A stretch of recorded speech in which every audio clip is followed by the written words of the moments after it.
तर गेल्या वेळेस काय बघितलं आपण कालच्या तासात?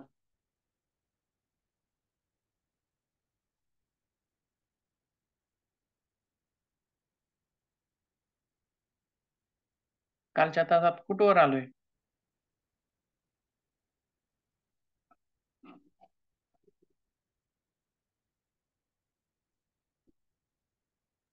तर भस्त्रिका झाली होती सर. भस्त्रिका भस्त्रिका संपलेली आहे, बरोबर आहे. आणि त्यातील एक जो भाग होता म्हणजे ब्रह्मग्रंथी, विष्णू ग्रंथी आणि रुद्र ग्रंथी, तो तेवढा आपण उद्या बघूयात असं म्हणलेलं होतं, बरोबर आहे. तर बघूयात म्हणजे काय. आता जसं चक्र आहेत, मूलाधार, स्वाधिष्ठान, मणिपूर, तसंच तीन ग्रंथी किंवा या तीन ग्रंथींना गाठी असं सुद्धा म्हणलेलं आहे. नॉट. गाठ कशी असते? बरोबर आहे. सरळ आहे दावं, पण मध्ये गाठ बांधल्यामुळं सरळता भंग झाली, किंवा यांनाच कुलूप, लॉक असं सुद्धा म्हणलेलं आहे. मग हे कशाचं लॉक आहे? तर ज्यावेळी योगी चक्रभेदनाची क्रिया करतो किंवा कुंडलिनी शक्ती ऊर्ध्वगमन करते, वरच्या दिशेने वाहते, त्यावेळी हे लॉक तिथं आडवे येतात, या गाठी आडव्या येतात. यांचं भेदन झाल्याशिवाय आता मूलाधार चक्रापासून आपण सुरुवात केलोय.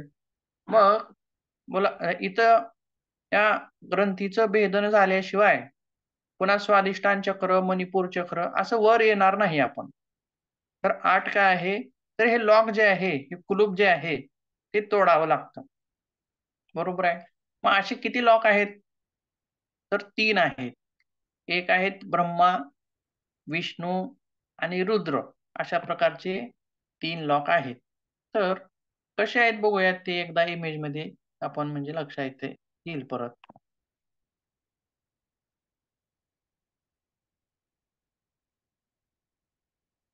आता बघा, हा मध्य मार्ग जो आहे तो सुषुम्नेचा मार्ग आहे बघा, सरळ असलेला, मूलाधारापासून सहस्रार चक्रापर्यंत. परंतु खाली मी गोल केलेला आहे बघा, तुम्हाला लक्षात यावं म्हणून गोल केलेला आहे तिथं. त्या ठिकाणी एक गाठ दिसते बघा, बरोबर आहे. ती कुठं आहे? पहिली गाठ कुठं आहे? मूलाधार चक्राच्या जवळ आहे. दुसरी कुठं आहे? अनाहत चक्राजवळ आहे. आणि तिसरी जी आहे ही आज्ञा चक्राजवळ आहे, बरोबर आहे. मग योग्यांना येणारा पहिला अडथळा हा काय असेल हो? कोणती गाठ असेल? ब्रह्मा. हा, ब्रह्मग्रंथीची जी गाठ आहे ती गाठ इथं अडथळा म्हणून येते. मग या गाठी ज्या आहेत त्या सोडण्यासाठी भरपूर योगिक मार्ग आहेत, योगिक क्रिया आहेत. त्यातील एक महत्वाची क्रिया म्हणजे भस्त्रिका प्राणायाम. भस्त्रिका प्राणायामानं तिन्ही ग्रंथींचं भेदन होतं, म्हणजे तिन्ही ग्रंथी, तिन्ही गाठी सोडल्या जातात. तसेच त्या गाठीशी काही गोष्टी निगडीत आहेत, त्या आपण नंतर बघूयात, कारण वेळ थोडासा कमी आहे.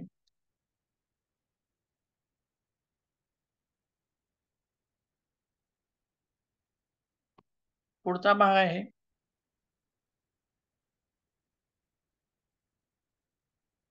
भ्रामरी प्राणायाम. आता कशाला म्हणायचो हो भ्रामरी? दरवेळेस ऐकला असाल बरेच वेळेस. जसे की बसरेखेचा आपण अर्थ काढला संस्कृत मधून, बरोबर आहे. उज्जाईचा अर्थ काढला. तसेच भ्रामरीचा अर्थ काय निघेल मग? तर भ्रमर म्हणजेच भोंगा, काळा भोंगा असतो बघा, काळा भोर, जाड कठीण असं कवच असतं त्याचं, आणि अतिशय वेगवान त्याचे पंख हलत असल्यामुळं त्याचा एक आवाज निघतो, मधुर असा आवाज निघतो. मग या प्राणायामामध्ये भुंग्याच्या वैशिष्ट्यपूर्ण भुणभुणण्याप्रमाणे आवाज निघतो, म्हणून यास भ्रामरी प्राणायाम असं म्हटलं जातं. मग भ्रामरी प्राणायामाबद्दल हठयोग प्रदीपिका आणि घेरंड संहिता यांच्यामध्ये थोडासा भेद दिसून येतो. तर आता मला सुरुवातीला तुम्ही सांगायचं की भ्रामरी कशी करायची? कृती सांगता येईल? काल जसं उज्जाई प्राणायामाची सांगितली कृती सर्वांनी तसं. सर भ्रामरी नॉर्मली करताना अंगठ्याने हे जे आपलं कानाचं हाड आहे ते बंद केलं जातं, असं म्हणजे बाहेरचे आवाज सगळे बंद होतात आणि त्याच्यानंतर हे अशा प्रकारे ह्या बोटांची रचना ठेवली जाते. पहिलं बोट हे भुवयांच्या वर आणि मग श्वास घेतला जातो.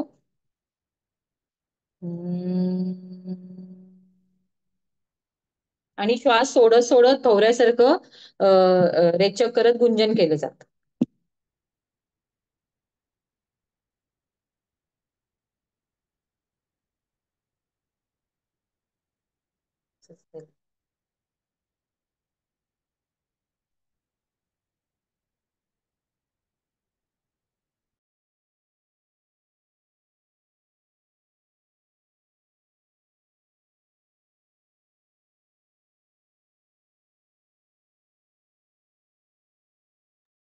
सर तुमच्याकडून म्यूट झाले सर. ठीक आहे. गेरंड संहिता आणि हठयोग प्रदीपिका या दोन्हीनुसार आपण बघूयात. तर गेरंड संहितेमध्ये काय म्हणलंय?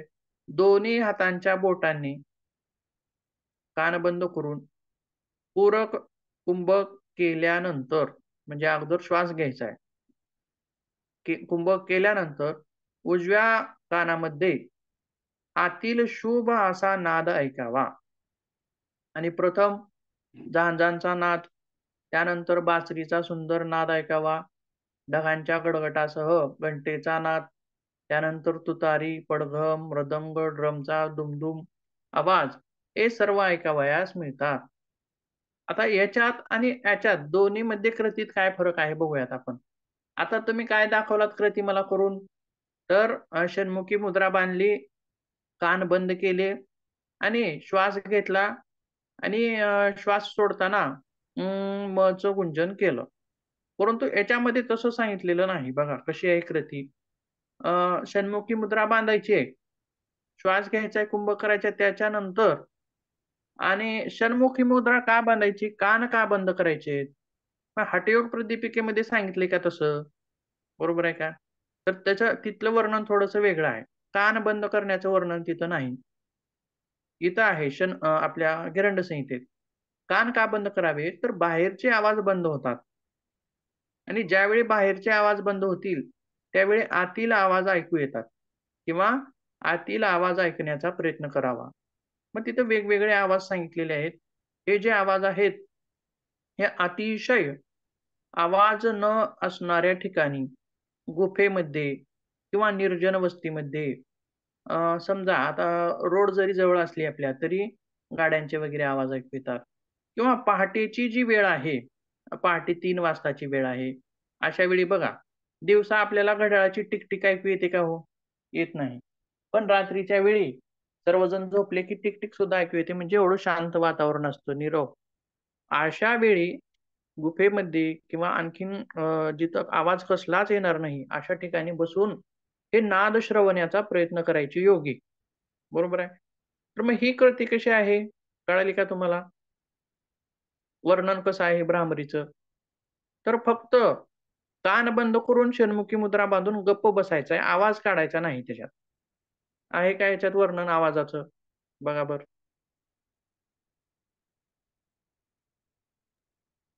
तर पण हा जो ते आवाज सगळे सांगितले ते प्रदीर्घ साधनेनंतरच ऐकू येणार आहेत. हे आता जर आपण म्हटलं की असं करूया तर ऐकायला थोडीच येणार आहे बासरीचा आवाज किंवा हे सगळे बाकी तुम्ही सांगताय हां. ते. दीर्घ कालावधीनंतर, दीर्घ अभ्यासानंतर ऐकू येतील. ते बरोबर आहे तुमचं. पण हो. कृती तर अशी आहे.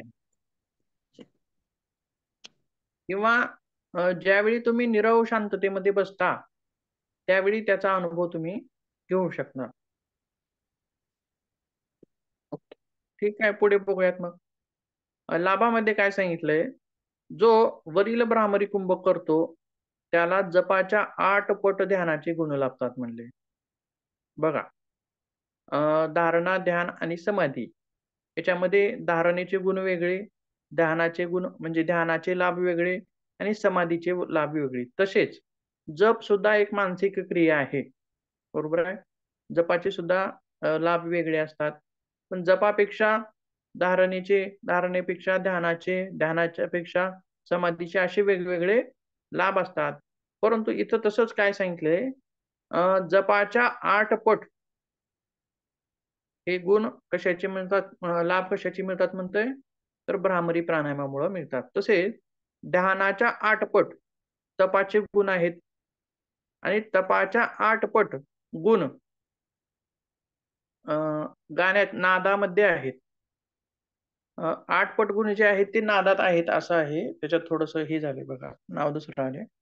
म्हणजेच लाभ सांगण्याची जी ही पद्धत आहे, तर जास्तीत जास्त लाभ हा आपल्याला नाद श्रवणामधून मिळू शकतो असं म्हणलेलं आहे. आता नाद श्रवणाचा जो प्रकार आहे, हा सुद्धा एक समाधीसारखाच प्रकार आहे. आता समृद्धीताईंनी म्हणल्याप्रमाणे की दीर्घ अभ्यासाने हे नाद श्रवू शकतात. समाधी अवस्थेमध्ये गेल्यानंतर पण नाद ऐकता येतात, असे वेगवेगळे प्रकार आहेत. तसंच आता हठयोग प्रतिपिकेमध्ये बघूयात काय म्हणलेलं आहे. तर पूरक करून रेचक करताना भ्रमराप्रमाणे असं गुंजन करावे. आता याच्यामध्ये आले बघा. आता जी कृती मला करून दाखवली, ती जी कृती होती, ती अर्धी गेरंड संहितेमधली घेतलेली आहे आणि अर्धी हठयोग प्रतिपिकेमधली घेतलेली आहे. म्हणजे कोणकोणती? षण्मुखी मुद्रा बांधून कान बंद करणं, ही गेरंड संहितेमधली अर्धी कृती आहे. आणि श्वास घेऊन श्वास सोडताना मकाराचं गुंजन करणं, ही कृती अर्धी हठयोग प्रतिपिकेमधली आहे. दोन्ही कृती एकत्र करून आपण भ्रामरी प्राणायाम आजपर्यंत करत आलेलो आहोत. तसेच योगाला आता बघा, याच्यामध्ये काय आहेत लाभ, काय सांगितलेले आहेत, तर योगाला आनंदाच्या उर्मी येतात. आता आनंदाच्या उर्मी म्हणजे काय, तर एक आगळ्या आंतरिक आनंदाची प्रचिती येते, जे वर्णन असं शब्दामध्ये करता येत नाही, बरोबर आहे. तसेच भ्रामरी प्राणायामाच्या अभ्यासाने एकाग्रता वाढीस लागते, मन शांत होते. जेव्हा राग, द्वेष, बेचैनी, नैराश्य यांचे आवेग निर्माण होत असल्यास हा प्राणायाम करावा. बघा, एकाग्रता किंवा राग, द्वेष, बेचैनी, नैराश्य, आवेग हे कशाशी संबंधित आहेत हो? मानसिकतेशी संबंधित आहे, सर. मानसिकतेशी किंवा बुद्धीशी निगडीत असणार, म्हणजे मेंदूशी निगडीत असणारे आहेत, बरोबर आहे. तर आपण मागं पण पाहिलेलं आहे, कपालभातीचा जास्तीत जास्त प्रभाव कोणत्या सिस्टमवरती आहे, तर डायजेस्टिव्ह सिस्टमवरती आहे, बरोबर आहे. आणि भस्त्रिकेचा कुठं आहे जास्तीत जास्त प्रभाव, तर हा रेस्पिरेटरी सिस्टमवरती जास्त प्रभाव आहे. तसं भ्रामरीचा जो प्रभाव आहे, तो प्रभाव मेंदूवरती जास्त आहे. आलं लक्षात? तिथं होणारे बदल, मेंदूमध्ये होणारे बदल हे भ्रामरी प्राणायामानं दिसून येतात. मग मेंदूशी निगडीत मेंदूचं फिजिकल आरोग्य किंवा मानसिक आरोग्य. आता मन किंवा मानसिक क्रिया ह्या सर्व कुणाच्या गोष्टी आहेत? हे सर्व कोण घडवून आणत असतं? मेंदू घडवून आणत असतो, बरोबर आहे. म्हणून मेंदूशी निगडीत असणारे विकार, चक्कर येणं असे विकार सुद्धा तिथं कमी होतात. तसेच बौद्धिक पैलूंचा विकास होतो म्हणले बघा, बरोबर आहे. किंवा एकाग्रता, स्मरणशक्ती, ग्रहणशक्ती.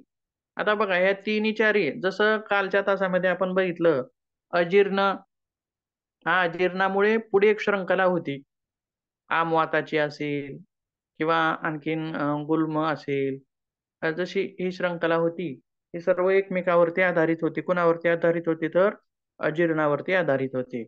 तसंच आता एकाग्रता, स्मरणशक्ती, ग्रहणशक्ती, कल्पनाशक्ती आणि सृजनशक्ती, निर्णयशक्ती या शक्त्या सर्व एकाग्रवरती अवलंबून असणार आहेत बघा, बरोबर आहे.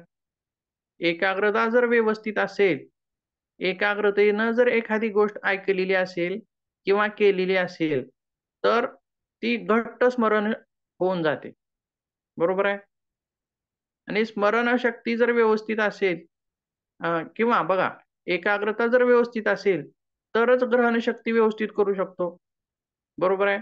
वर्गामध्ये बसलेलो आहोत आपण, एकाग्रता असेल तर शिक्षकांनी शिकवलेल्या गोष्टींकडे लक्ष असेल आणि लक्ष असेल तरच आपण त्या गोष्टी शिकवलेल्या ग्रहण करू शकतो, स्वीकार करू शकतो. किंवा एकाग्रता असेल तर कल्पनाशक्तीची निर्मिती होऊ शकते, सर्जनशीलतेची किंवा बऱ्याच गोष्टी आपण ऐकलेल्या आहेत. ना ऐकणंच जर व्यवस्थित नाही झालं असेल, तर निर्णय घेऊ शकतो का? आणि ऐकणं व्यवस्थित होण्यासाठी गोष्ट कोणती महत्वाची आहे? एकाग्रता महत्वाची आहे. म्हणजेच निर्णय शक्ती. ह्या सगळ्या शक्त्या ज्या आहेत, एकाग्रतेशी निगडीत आहेत. आणि एकाग्रता कशाशी निगडीत आहे? बुद्धीशी निगडीत आहे. आणि बुद्धीशी निगडीत कोण आहे? भ्रामरी आहे. बघा कुठपर्यंत गेला हा प्रवास कुठपर्यंत होतोय. आणि ह्या सर्व शक्ती ज्या आहेत वाढीस लागतात असं म्हणलेलं आहे. तसेच पुढे आणखीन काय म्हणलंय? विद्यार्थ्यासाठी भ्रामरी फार उपयुक्त आहे. असेलच, बरोबर आहे. आता ही एकाग्रता, स्मरणशक्ती, ग्रहणशक्ती, कल्पनाशक्ती, निर्णयशक्ती या गोष्टी कुणासाठी आवश्यक आहेत? जास्तीत जास्त तर विद्यार्थ्यांसाठी आवश्यक आहेत. म्हणून भ्रामरी प्राणायाम विद्यार्थ्यांकडून घेणं हे सुद्धा अतिशय महत्वाचं आहे. तसेच आता पुढे बघा, त्यांची चंचलता, हट्टीपणा जाऊन ऐकण्याची वृत्ती वाढीस लागते.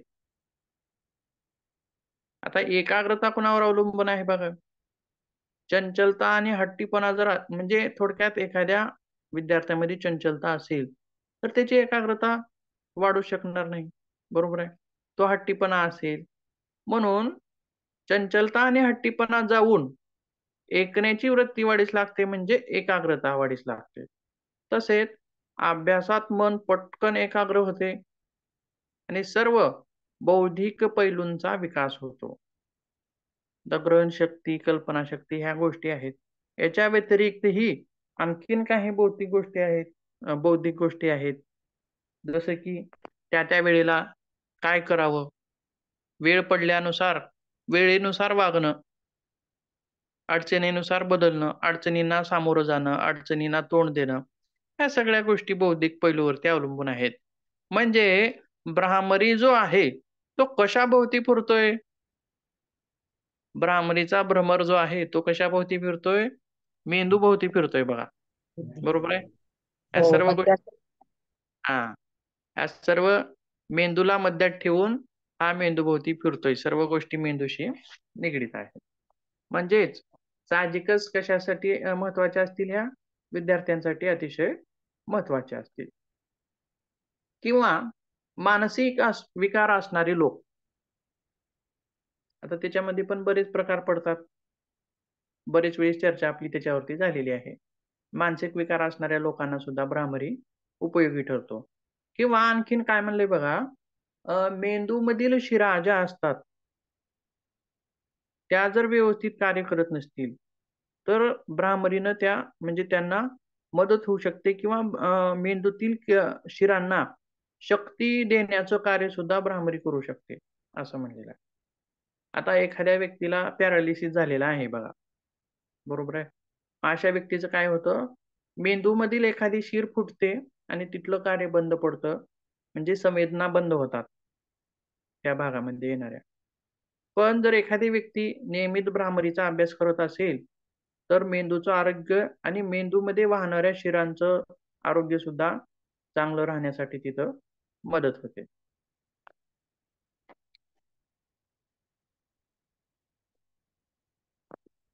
सर, भामरी जर एखाद्या मोठ्या आजारातून बाहेर पडल्यानंतर केलं तर जास्त फायदा होतो. म्हणजे जो आजार खूप हे असतो क्रिटिकल तो. नैराश्यामधून बाहेर पडले असते. म्हणजे एखाद्या मोठ्या आजारातून बाहेर पडणं म्हणजे एक प्रकारची उदासीनता त्याच्यामध्ये निर्माण होऊ शकते. मग त्या उदासीनतेमधून बाहेर पडणं असेल, अशा गोष्टी तिथं गरजेच्या ठरतात. ठीक आहे. पुढे बघूयात आणखीन.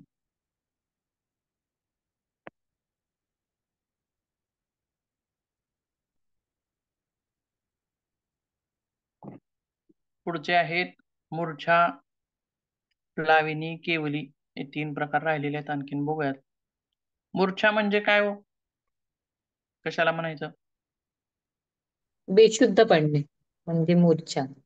बेशुद्ध. ठीक आहे. बेशुद्ध म्हणजे काय? बेशुद्ध कशाला म्हणायचं सांगा आता.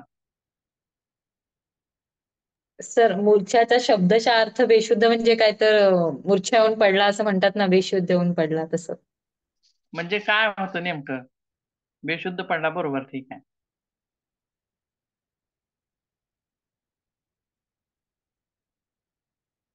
काय होत असेल?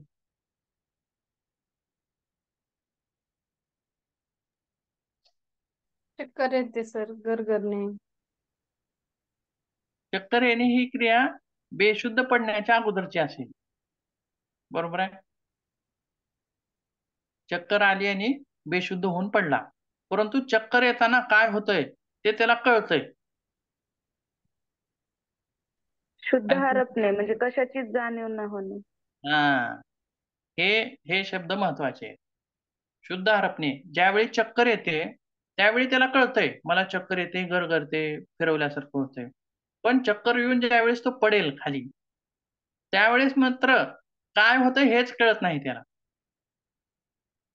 आणि तो बेशुद्ध अवस्थेतून परत शुद्ध अवस्थेमध्ये आला, तर तो कुठपर्यंत सांगेल की मी या ठिकाणी होतो, मला असं झालं, गरगरलं, चक्कर आली आणि मी पडलो. परंतु पडून उठल्यानंतर जो मधला जो वेळ आहे, समजा त्याला एक 5 मिनिटं बेशुद्ध पडला असेल, तर 5 मिनिटाचा जो वेळ आहे, त्या वेळेमध्ये काय काय झालं तो सांगू शकतो का हो?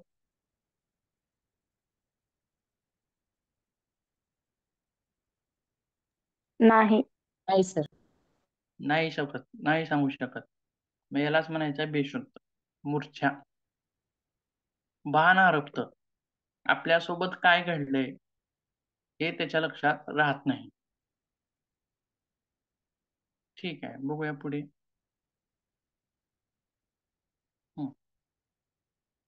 मूर्छा म्हणजे शुद्ध हरपणे असा त्याचा अर्थ निघतो. तर काय सांगितले त्याच्याबद्दल? सुखपूर्वक कुंभक करून गिरंड संहितेमध्ये वर्णन असं आहे. मन भुवयाच्या मध्यभागी दृष्टीद्वारास पोचवावे. म्हणजे भुवयाच्या मध्यभागी काय आहे? तिसरं नेत्र आहे, असं सुद्धा आपण त्याला म्हणू शकतो, किंवा आज्ञाचक्र आहे असं सुद्धा म्हणू शकतो. बरीच वेगवेगळी नावं तिथं आहेत. तर काय म्हणलंय, मनाला भुवयाच्या मध्यभागी पोचवावे आणि सर्व प्रकारच्या विषयापासून मन बाजूला करून मूर्छा आल्याप्रमाणे मनाची स्थिती करावी. व मन, आता थांबा, एवढा बघू अर्थ आपण काय आहे. काय म्हणले, सर्व प्रकारच्या विषयापासून मन बाजूला सारून मूर्छा आल्याप्रमाणे मनाची स्थिती करावी. आता ही जी स्थिती आहे, आता हे आपण काय करतोय, आपण स्वतः तयार करतोय. पण बेशुद्ध अवस्था कशी होती हो?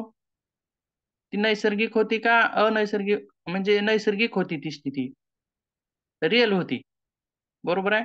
पण हे आपण कसं करतोय बघा, जसं की आपण रिअलमध्ये हसणं आणि हास्यास्पद घेणं, आला का फरक लक्षात तुमच्या? काहीतरी गोष्ट घडल्यानंतर आपण रिअलमध्ये हसणं आणि हास्यासन घेताना बळबळ हसणं, या दोन्हीमध्ये फरक आहे. पण बळबळ जे हसतोय आपण हास्यासनामध्ये, त्याचा पण उद्देश एकच आहे. काय आहे? तर तुम्हाला हसवायचं आहे, खरं हसवायचं आहे तुम्हाला. बळबळ हसण्यातून खरं हसण्याकडे तुम्हाला न्यायचा उद्देश हा हास्यासनामध्ये आहे. मग तसाच प्रकार इथं घडतोय. बघा, ज्याप्रमाणे बेशुद्ध अवस्था ही कशी आहे? रिअल आहे. आणि तीच खरी अवस्था आहे बेशुद्धपणाची. पण इथं कृती तशीच करायची आहे आपल्याला. बेशुद्ध असल्यासारखं, शुद्ध हरपल्यासारखं अशी कृती आहे. म्हणजेच काय? तर विषयापासून मन बाजूला करून ज्यावेळी व्यक्ती बेशुद्ध पडते, त्यावेळी त्याच्या मनामध्ये कसलेच विचार, कसलेच भावना किंवा आजूबाजूला काय आहे किंवा माझ्यासोबत काय घडतंय, बेशुद्ध पडलेल्या व्यक्तीला एखाद्या व्यक्तीने जर मारलं तरी त्याला कळत नाही. म्हणजे मनाला एवढं निश्चल करून सर्व विषय बाजूला सारून आपल्याला तिथं स्थिर असं बसायचं आहे. तसेच पुढं काय म्हणलंय, मन योगाभ्यासाच्या साहाय्याने आत्म्याच्या ठिकाणी लय पाहून त्या आनंदाचा उपभोग घ्यावा. आता इथे एक गोष्ट महत्वाची आहे बघा. सर्वच विसरलो आपण. बरोबर आहे. मग चित्त कुठं करायचं आहे? तर आत्म्यामध्ये. आत्म्याच्या ठिकाणी मनाचा लय करायचा आहे आणि तिथला आनंद घ्यावा असं सुद्धा सांगितलेलं आहे. मग बघा, तर हाडामासाचं जे शरीर आहे, आता बघा आपण काय म्हणतो, हा हात आहे किंवा आता थांबा, समृद्धीताई बसले त्यांनी बघा, हे घर कोणाचं आहे हो तुम्ही बसलेलं? माझं आहे सर, आमचंच आहे. ठीक आहे. आता तुम्ही चष्मा काढून ठेवला, तो कुणाचा आहे? माझाच आहे. बरोबर आहे. हो. मग आता एक हात वर घ्या कोणता तर. हा हात कोणाचा आहे? माझा माझा सर. आता बरं ठीक आहे. ठीक आहे. बघा पुढे कसं आहे. आता घर माझं आहे. ठीक आहे. चष्मा माझा आहे. ठीक आहे. पण हात माझा आहे. मी हात आहे म्हणायला पाहिजे का? नाही. म्हणजे हे शरीर, बाहेरच्या वस्तू तर माझ्या म्हणजे माझ्या आहेत असं म्हणू शकतो. पण हे शरीर मी आहे असं म्हणतो का आपण? नाही. मग माझं आहे म्हणणार कोण आहे? आत्मा. बरोबर आहे. हे नाक माझं आहे, डोळे माझे आहेत, हात माझा आहे. लोकाचं तर नाही आहे. बरोबर आहे. माझंच आहे. मग माझं आहे म्हणणार कोण आहे? तर मग कोण तर असेलच. जसं की हे घर माझं आहे असं म्हणणारा मी मध्ये बसलोय. पण हे शरीर तर माझंच आहे सगळं. तरी पण म्हणतोय की हे माझं आहे. मग माझं आहे म्हणणारा कोण आहे? आत्मा. हां. आत्मा जो आहे, तर हे शरीर जे काय आहे म्हणलंय गीतेमध्ये सुद्धा वस्त्र आहे. आणि आत्म्यानं हे वस्त्र परिधान केलेलं आहे. बरोबर आहे. आणि मूळ आपलं अस्तित्व काय आहे? आत्मा आहे. शरीर नाही. ज्याप्रमाणे ॲक्टर्स किरायानं त्यांनी हे घेतात बघा, कपडे घेतात आणि तेवढीच ॲक्टिंग वगैरे झालं, ॲडव्हर्टाइज वगैरे केली, की ते परत देतात. तसंच आत्म्याचं काम आहे. तेवढेच वस्त्र घ्यायचे, जीर्ण झाले की टाकून द्यायचे, दुसरे परिधान करायचे.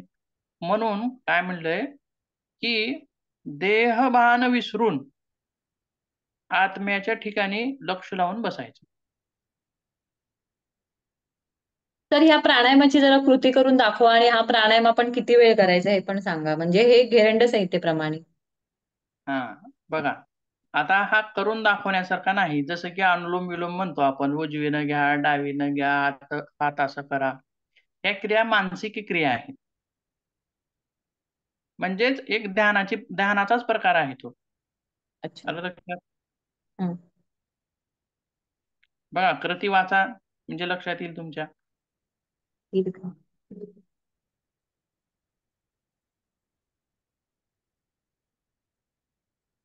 ध्यानासारखी पद्धत आहे याची. तरी पण याला प्राणायाम असं म्हणलेलं आहे. कसला प्राणायाम म्हणलेला आहे? मूर्छा प्राणायाम. मग मनाला शांत करणारा आहे आणि ताणतणावामध्ये सुद्धा याचा फायदा होतो. ठीक आहे. सर हट्टप्रतिकेप्रमाणे केला तर आपण तो प्राणायाम म्हणू शकतो ना? कारण हट्टप्रतिकेप्रमाणे त्यांनी कृतीच सांगितलेली आहे ना, की जालंधर बंद बांधायचा आहे वगैरे म्हणून. हं. ती त्याच्या सुरुवातीची कृती आहे. हां. सुरुवातीची कृती म्हणजे श्वास घ्यायचा, हं. जालंधर बंद बांधायचा. म्हणजे श्वास घ्यायचा, कुंभक करायचा आणि जालंधर बंद बांधायचा. हं. आणखीन बघा, ज्यावेळी आपण दीर्घ कुंभक करतो, जास्त वेळ यथाशक्ती कुंभक करतो, त्यावेळी श्वास म्हणजे जास्त वेळ धरलाय आपण कुंभक आणि ज्यावेळी आपण श्वास सोडत असतो, त्यावेळी सुद्धा मूर्छेचा अनुभव येतो बघा. म्हणजे गरगरल्यासारखं होणं असं होऊ शकतं. बघा, होतंय का? अनुभवलंय का कधी? हो सर, असं म्हणजे असं वाटतं की आपल्याला काहीतरी आता होतं की काय घुसमटल्यासारखं. जास्त कुंभक केला तर असं होतं काही काही वेळेला, की एकदम असं जास्त घुसमटल्यासारखं. काही जास्त असं हे होऊन जातं एकदम. जास्त करून श्वास ज्यावेळी सोडतो आपण त्यावेळी ते तसं होतं. आता आपण काय पाहत होतो अगोदर? गिरंड संहितेनुसार पाहत होतो. ही क्रिया सुरुवातीची कशी होती?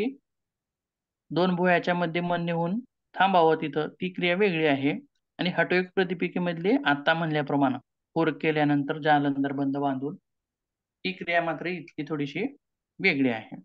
आता ही क्रिया आता जी सांगितली आपण ज्यावेळी यथाशक्ती कुंभक करून आपण श्वास सोडत असतो, त्यावेळी एक मूर्छा आल्याप्रमाणे अनुभव येतो बघा. करून बघायचं त्यावेळी लक्षात येतं. मग तो जो आहे, तो सुखदायक आहे, असं सुद्धा म्हणलेलं आहे आणि त्यालाच नाव त्यांनी मूर्छा प्राणायाम असं सुद्धा सांगितलेलं आहे. 2 कृती वेगळ्या आहेत दोन्हीकडच्या. आता सहसा हा प्रचलित नाही. कोणी तेवढं करत नाही. आज जसं की अनुलोम-विलोम सारखं किंवा भस्त्रिकेसारखं. ठीक आहे. पुढे बघूया. प्लाविनी. आता काय कृती आहे ह्याची? पूरक करून पूर्ण पोट भरलेल्या योग्याने तो वायू आतल्या आत फिरवला म्हणजे योगी अगाध पाण्यावर कमलपत्राप्रमाणे सुखाने तरंगू शकतो. आता बघा याच्यात कसं आहे एक इमेज दाखवतो बघा. हा व्यक्ती प्लाविनी प्राणायामातला असू शकतो असं आपण तिथं म्हणू शकतो.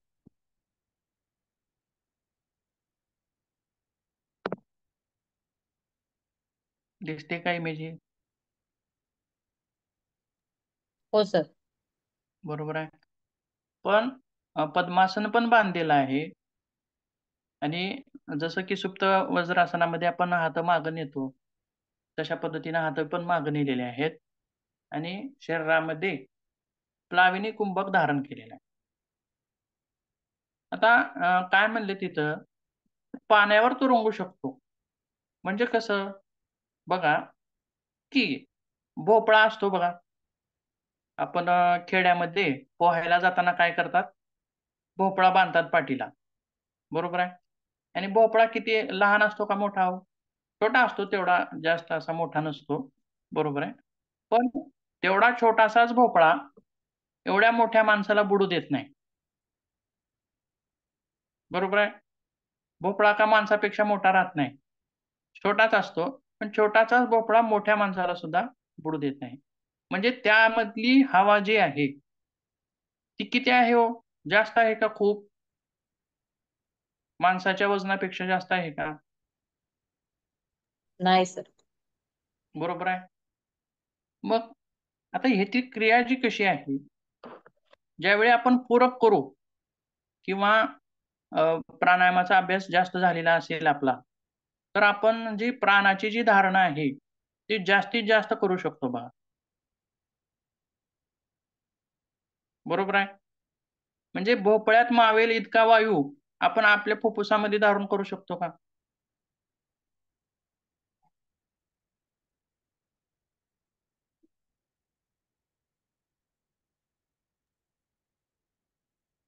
हो सर, करू शकतो. करू शकतो. तशी हो. आपले तिथला अभ्यास झाला पाहिजे आपला. हो. आणि ही कृती सुरुवातीला आपण 3 सेकंदापर्यंत करणं आपल्याला अवघड जातं. पण जसा-जसा अभ्यास वाढत जाईल, तसं-तसं आपण 1 मिनिटापर्यंत पण थांबवू शकतो. बरोबर आहे. जास्त हवा आणि दीर्घ काळ हवा. ज्याप्रमाणे भोपळा आपल्याला पाण्यामध्ये बुडू देत नाही, त्याप्रमाणे प्लाविनी जो प्राणायाम आहे, तो जर व्यवस्थित साधला आपल्याला, तर तसंच भोपळा ज्याप्रमाणे आपल्याला पाण्यात बुडू देत नाही, तसं प्लाविनी प्राणायाम सुद्धा आपल्याला पाण्यात बुडू देत नाही.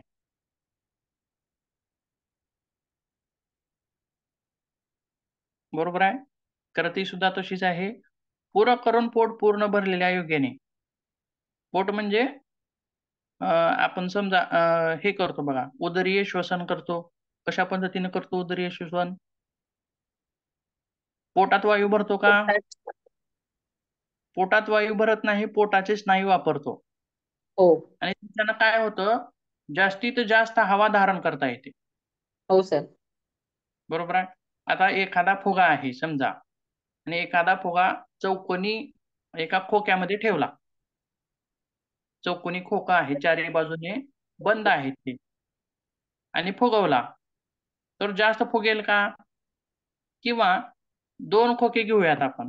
एक खोका आहे त्याला पृष्ठभाग आहेत चार बाजूने, आणि दुसरा जो आहे त्याला फक्त चारी बाजूने काड्या आहेत, बाजू हो. आहेत. बाबाला पूजा करायला सांग. नाही. मग कोणता फुगा जास्त फुगेल?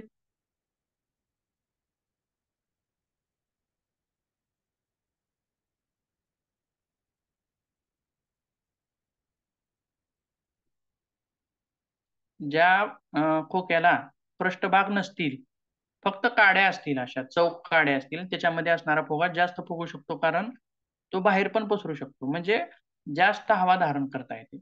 उदरीय श्वसनामध्ये सुद्धा तसंच आहे. पोटात फिरवणे म्हणजे त्याचा अर्थ आपण तसा घेऊ शकतो, उदरीय श्वसनासारखा.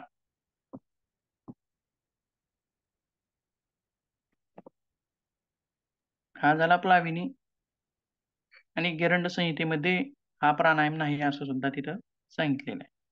पुढचा बघूया. केवली रेचक अथवा पूरक न करता फक्त कुंभक स्थितीत राहिले तर त्या प्राणायामास केवल कुंभक असं म्हणतात. ह्याच प्राणायामाचं वर्णन अशाच प्रकारचं आपण आणखीन कुठं पाहिलं होतं?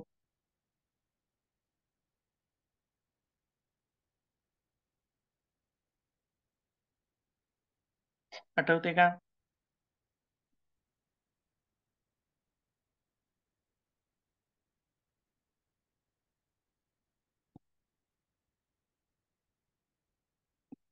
सुरुवातीला कोणते प्राणायाम घेतले होते आपण?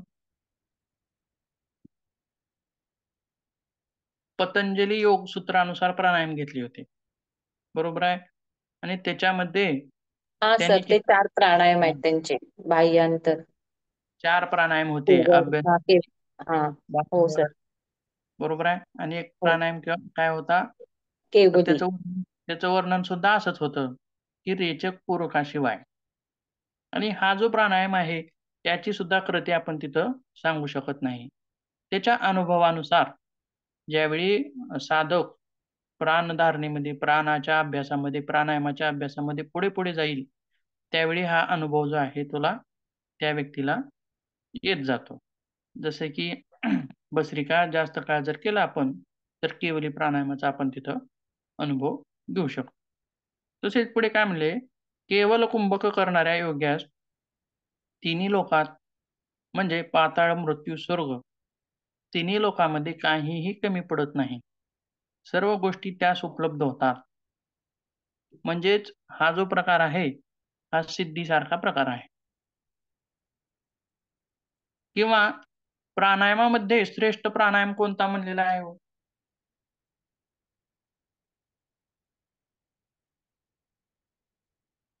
माहित आहे का तुम्हाला?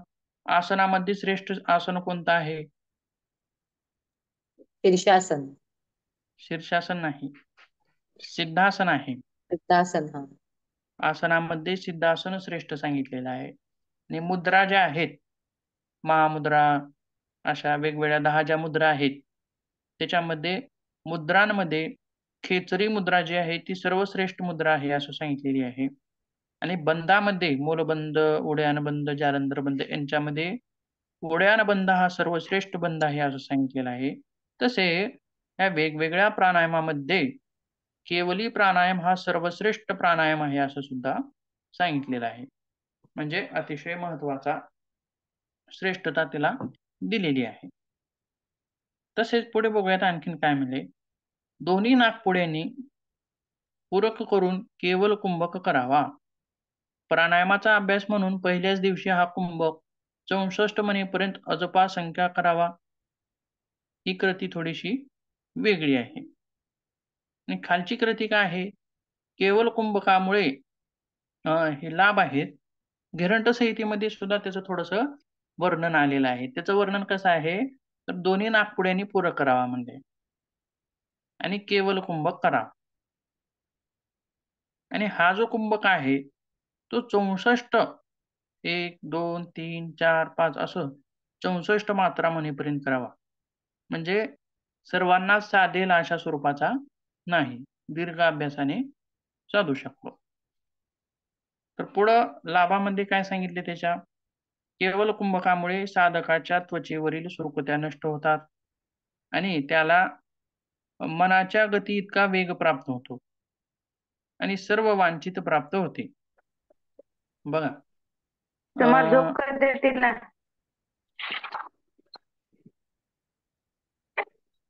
काय म्हणलात?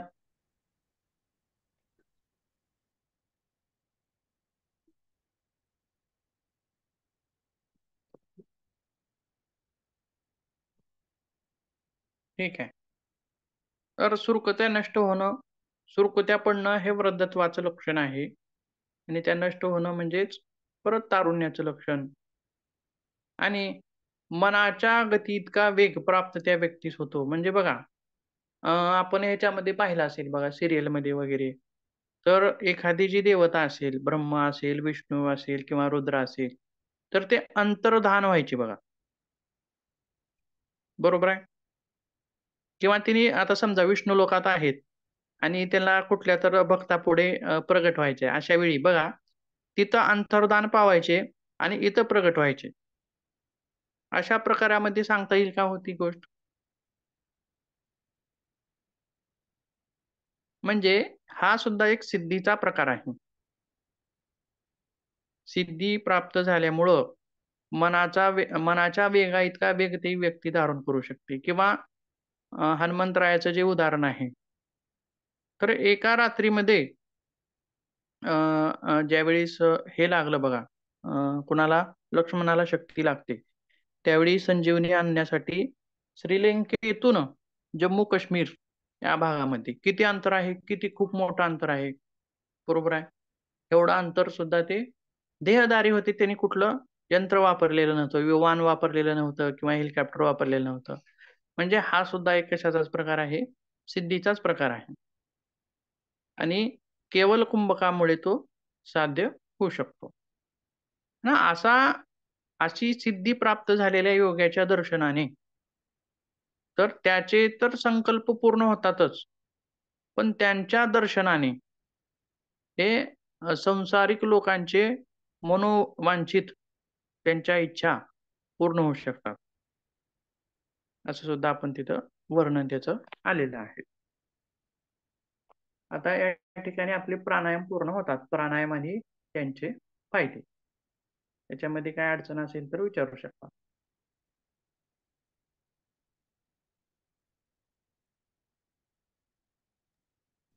तर हे जे शेवटचे 3 प्राणायाम आहेत की मूर्छा, पालविनी, लाविनी आणि केवली हे थोडेसे प्रदीर्घ साधनेनंतरच करता येऊ शकतात. कारण हे सामान्य लोक नाही करू शकत ना. बरोबर आहे, बरोबर आहे. साधनेनंतर सुरुवातीचे जे आहेत, ते सामान्य लोकं करू शकतात. जसं की अष्टांग योगामध्ये सुद्धा यम, नियम, आसन, प्राणायाम, धारणा, ध्यान.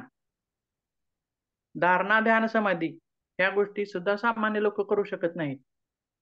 बरोबर आहे? हो. हो. तसंच एखाद्या योग मार्गामध्ये प्राणायाम असतील किंवा षटकर्म असतील किंवा आणखीन कुठल्या क्रिया सांगितलेल्या असतील. जसं की महर्षी पतंजलीने सुद्धा 4 प्राणायाम सांगितले. त्याच्यातले अगोदरचे जे 2 आहेत, ते सर्वसामान्य लोक करू शकतात. परंतु नंतरचे म्हणजे कुठलाही जर अभ्यास सांगितलेला असेल योग मार्गामध्ये, तर सुरुवातीचा जो आहे अलीकडचा, तो सामान्य माणसं करू शकतात. पण त्याच्या पुढचा जो आहे, त्याच्या पुढची जी साधना आहे, म्हणजे साधनेचा क्रम चढता आहे. हो. अगोदरचे आपण करू शकतो, त्याच्यानंतर थोडासा करू शकतो. परंतु त्याच्या पुढचे जे आहेत, ते खूपच थोडे कठीण आहेत किंवा जास्त अभ्यासाने किंवा प्रदीर्घ अभ्यासाने ते आपण साध्य करू शकतो. अशा प्रकारचे असतात. तसंच या प्राणायामामध्ये सुद्धा प्लाविनी, केविली, मूर्छा असे हे जे प्रकार आहेत, ते प्रदीर्घ अभ्यासाने किंवा थोडेसे अवघड आहेत. म्हणजे सोप्याकडून अवघड्याकडे असा प्रवास आहे त्याच्यामध्ये. हो सर.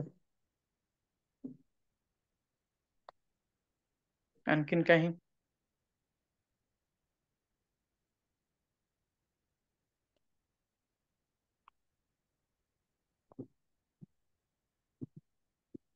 सर हट्टप्रतिक्रियेप्रमाणे आता अगोदरच्या लेक्चरमध्ये भ्रामरी प्राणायाम हा पूरक करताना सुद्धा आवाज करायचा हो. आहे म्हणजे आणि रेचक करताना सुद्धा ते आवाजच करायचा आहे. मग आता आणि नॉर्मली आपण जो करतो की श्वास घेतो पूरक घेतो आणि रेचक करत जे भवल्यासारखं गुंजन करतो तसं करणं योग्य आहे की तशा प्रकारे करणं हे योग्य आहे? आता म्हणल्याप्रमाणे आपण सामान्य माणसाला रेचक करताना ते सोपं जातं, हा. परंतु श्वास घेताना पण करता येतं. तो तसा प्रयोग मी पण करून बघितलेला आहे. श्वास घेताना पण करता येतो, पण थोडासा अभ्यास लागतो, दीर्घ अभ्यास लागतो. ती जी कृती होते बघा, हम्म. आपण ह्याची कृती कशी बघितली, उज्जयी प्राणायामाची. हा. बरोबर आहे. उज्जयी हो. प्राणायामामध्ये काय सांगितलं आपण, श्वास घशाला लागून गेला पाहिजे, पण आवाज दुसऱ्याला ऐकू नाही गेला पाहिजे, हो. अशी होती.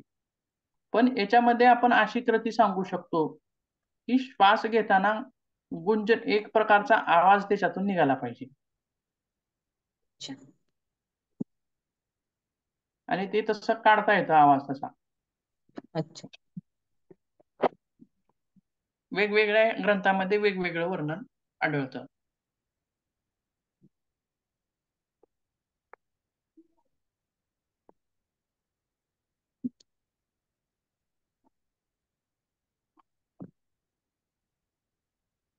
पुढचा भाग पुढच्याच तासामध्ये सुरू करूयात.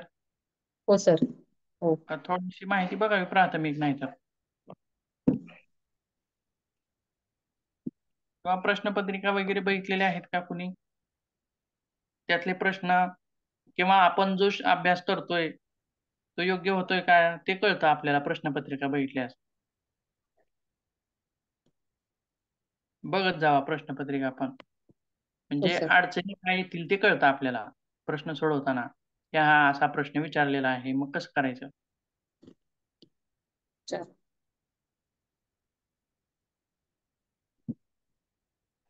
आता पुढचा जो भाग आहे बघा, म्हणजे या ठिकाणी आपले 2 मॉड्यूल संपलेत, पहिला आणि दुसरा.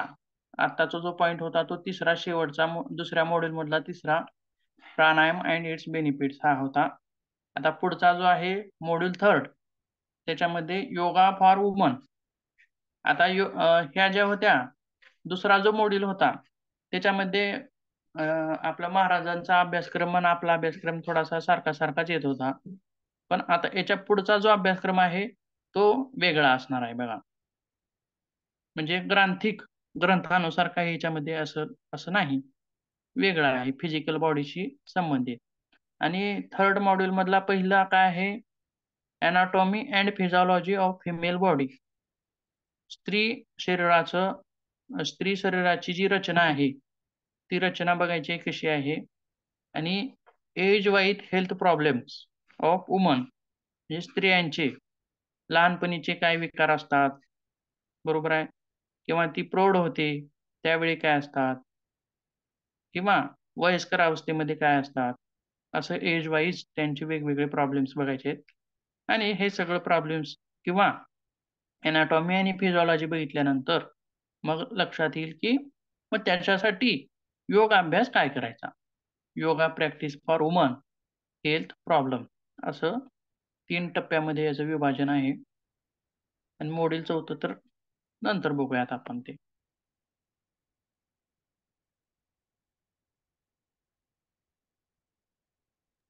ओके सर, पुढच्या लेक्चरला स्टार्ट करूया. ठीक आहे, आता वेळ पण कमी आहे, हो. पुढच्या वेळी सुरुवात करूयात मग. राम सर. Thank you sir. हा बोला. होस्ट करू का तुम्हाला? हो.